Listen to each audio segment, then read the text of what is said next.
ராஜேஷ், அதே மாதிரி பதவியை தவறாக பயன்படுத்தினால் வேடிக்கை பார்க்க முடியாது என்றும் எம்பி எம்எல்ஏக்கள் உதாரணமாக இருக்க வேண்டும் என நீதிபதிகள் தெரிவித்திருக்கின்றன. அதே போல போலீசார் விசாரணைக்கு எம்எல்ஏ ஒத்துழைக்காவிட்டால் சாதாரண மக்கள் எப்படி ஒத்துழைப்பார்கள் என நீதிபதிகள் கேள்விகளை முன்வைத்திருக்கின்றன. அது குறித்த விவரங்கள்.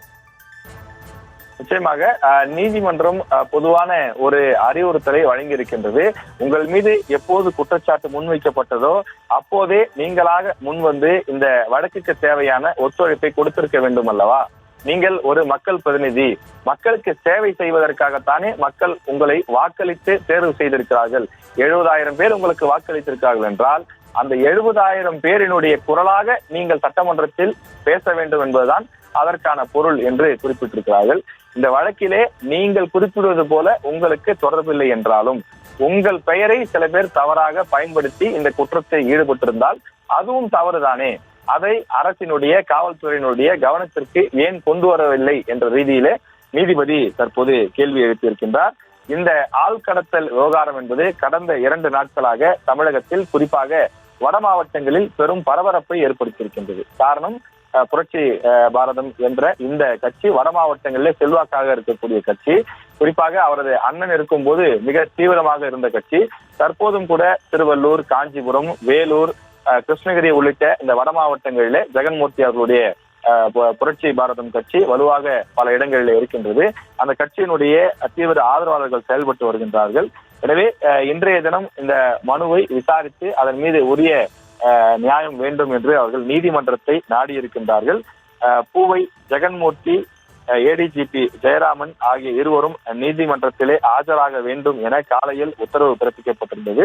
அதன்படி சென்னை உயர்நீதிமன்றத்திலே இருவருமே ஆஜராகி இருக்கின்றார்கள். ஆனால் புரட்சி பாரதம் கட்சியினுடைய எம்எல்ஏ ஜெகன்மூர்த்தி தற்போது விசாரிக்கப்பட்டு வருகின்றார். இந்த வழக்கை பொறுத்தவரையிலே தனக்கு எந்த விதமான ஒரு தொடர்பும் இல்லை என்பதுதான் ஜெகன்மூர்த்தியினுடைய கோரிக்கையாக இருக்கின்றது. முன்னதாக காலையில் நீதிமன்றம் சொல்லும் போது நீங்கள் இந்த நீதிமன்றத்திலே மதியம் 2:30 மணிக்கு ஆஜராக வேண்டும், அப்படி ஆஜராகவில்லை என்றால் பிடி வாரண்ட் பிறப்பிக்கப்படும் என்றும் தெரிவிக்கப்பட்டிருந்தது. இந்த சம்பவத்தை அடுத்துதான் நீதிமன்ற வளாகத்தில் புரட்சி பாரதம் கட்சியினுடைய வழக்கறிஞர்கள் அதிக அளவிலே குவிந்திருக்கிறார்கள். மேலும் அளவுக்கு அதிகமான கட்சிக்காரர்களும் வழக்கறிஞர்களும் குழுமி இருக்கக்கூடிய காரணத்தால் பதற்றத்தை போக்குவதற்கும் எந்த விதமான அசம்பாவிதமும் ஏற்பட்டுவிடக் கூடாது என்பதற்காகவும் வழக்கமாக நீதிமன்ற நுழைவாயில்களில் இருக்கக்கூடிய காவல்துறை எண்ணிக்கையை விட தற்போது காவலர்கள் அதிக அளவில் வரவழைக்கப்பட்டு அவர்களும் அந்த வளாகத்தின் முன்பு நிறுத்தப்பட்டிருக்கிறார்கள்.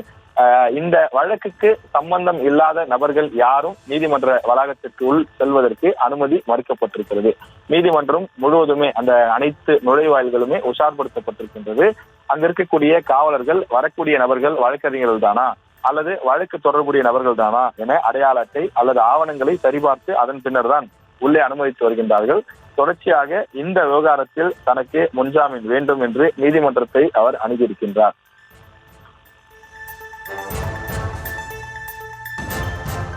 ராஜேஷ், நீங்க குறிப்பிட்ட மாதிரி உங்களுக்கு தொடர்பு இல்லாவிட்டாலும் உங்கள் பெயரை பயன்படுத்தினாலும் குற்றம் தானே என நீதிபதிகள் கேள்வி எழுப்பியிருக்க நிலையில ஜெகன்மூர்த்தி தரப்பில் வாதம் என்ன மாதிரியான வாதம் முன்வைக்கப்பட்டிருக்கிறது, அது குறித்த விவரங்கள்.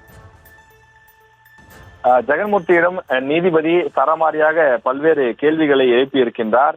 அவர் கேள்வி எழுப்புவதற்கான அந்த காரணம், இந்த வழக்கினுடைய சாராம்சம் என்ன என்று நாம் சற்று பின்னோக்கி பார்க்கும்போது, திருவள்ளூர் மாவட்டம் கலாம்பாக்கத்தை சேர்ந்த இளைஞர் தேனியை சேர்ந்த பெண்ணை காதலித்து பதிவு திருமணம் செய்திருக்கின்றார். இதில் பெண் வீட்டாருக்கு விருப்பம் இல்லாத காரணத்தால் அந்த இளைஞரை கடத்துவதற்கு முயற்சி செய்திருக்கிறார்கள். பெண் வீட்டார் கூலிப்படையை ஏவியதாக சொல்லப்படுகின்றது. அவர்கள் சம்பந்தப்பட்ட இளைஞரை தூக்காமல் அவருடைய தம்பி வீட்டில் இருந்திருக்கின்றார். அந்த 17 வயதான சிறுவனை கடத்திவிட்டதாக சொல்லப்படுகின்றது. இதுல புரட்சி பாரதம் கட்சியினுடைய தலைவரும் சட்டமன்ற உறுப்பினருமான ஜெகன்மூர்த்தி உள்ளிட்டோர் மீது வழக்கு பதிவு செய்யப்பட்டிருக்கிறது. இந்த வழக்கில் பெண்ணின் தந்தை உட்பட 5 பேர் கைது செய்யப்பட்ட நிலையில தலைமறைவாக இருந்த ஜெகன்மூர்த்தி முன்ஜாமீன் கோரி உயர்நீதிமன்றத்திலே மனு தாக்கல் செய்திருந்தார். இந்த மனு நீதிபதி வேல்முருகன் முன்பு விசாரணைக்கு வந்திருக்கின்றது. ஜெகன்மூர்த்தி தரப்பில் ஆஜரான வழக்கறிஞர் பிரபாகரன் என்பவர் இந்த கடத்தல் வழக்கில் என் தரப்பு வாதி ஜெகன்மூர்த்தி அவர்களுக்கு எந்த தொடர்பும் இல்லை என்று முதலில் வாதிட்டார். தொடர்ந்து காவல்துறை தரப்பில் ஆஜரான வழக்கறிஞர் தாமோதரன் வழக்கிலே 5 பேர் கைது செய்யப்பட்டுள்ளதாக நீதிமன்றத்திலே தெரிவித்தார். மேலும் புரட்சி பாரதம் கட்சியை சேர்ந்த வழக்கறிஞர் சரத்குமார் அளித்த ஒப்புதல் வாக்குமூலத்தில் ஜெகன்மூர்த்தியின் பங்கு குறித்து குறிப்பிட்டிருப்பதாகவும், கடத்தப்பட்ட சிறுவன் ஏடிஜிபி ஜெயராமனின் காரில் திரும்ப கொண்டு வந்து விடப்பட்டிருப்பதாகவும் குறிப்பிட்டார். எனவே இந்த கடத்தலுக்கும் ஏடிஜிபிக்கும் உள்ள தொடர்பு குறித்து ஜெகன்மூர்த்தியை கைது செய்து விசாரிக்க வேண்டியுள்ளதாக முறையிட்டிருக்கிறார்கள். மேலும் கடத்தலுக்கு பயன்படுத்தப்பட்ட வாகனத்திலிருந்து 7 லட்சம் ரூபாய் பறிமுதல் செய்யப்பட்டதாகவும் தெரிவிக்கப்பட்டிருக்கிறது. 2 தரப்பு வாதங்களை கேட்ட நீதிபதி இந்த வழக்கு 2:30 மணிக்கு பிறகு மீண்டும் எடுத்துக்கொள்ளப்படும். ஆனால் அந்த நேரத்தில் ஜெகன்மூர்த்தியும் ஏடிஜிபி ஜெயராமனும் நேரில் ஆஜராக வேண்டும் என்று உத்தரவிடப்பட்டிருந்தது. இந்த நிலையில்தான் நீதிமன்றத்தில் சட்டமன்ற உறுப்பினர் பூவை ஜெகன்மூர்த்தி ஆஜராகி இருக்கின்றார். இதையடுத்து இந்த வழக்கில் ஏன் டிஜிபி மீது வழக்கு பதிவு செய்யவில்லை என நீதிபதி கேள்வி எழுப்பியிருக்கின்றார். மேலும் கட்ட பஞ்சாயத்து செய்யத்தான் மக்கள் உங்களுக்கு வாக்களித்தார்களா எனவும் சரமாரியாக சில கேள்விகளை எழுப்பியிருக்கின்றார்.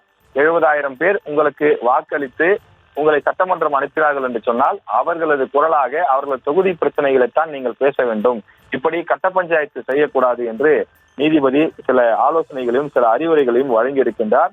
தொடர்ந்து எத்தனை ஆண்டுகளாக நீங்கள் கட்சி நடத்துகிறீர்கள் என்று கேள்வி எழுப்பினார். தொடர்ச்சியாக நீங்கள் கட்சியை நடத்துவது மக்களுக்கு சேவை செய்வதற்காகத்தான் அமைய வேண்டும் என்ற ரீதியிலும் நீதிபதி இந்த உத்தரவை பிறப்பித்திருக்கின்றார். தொடர்ந்து அவர்களிடம் விசாரணை நடைபெற்றுக் கொண்டிருக்கிறது.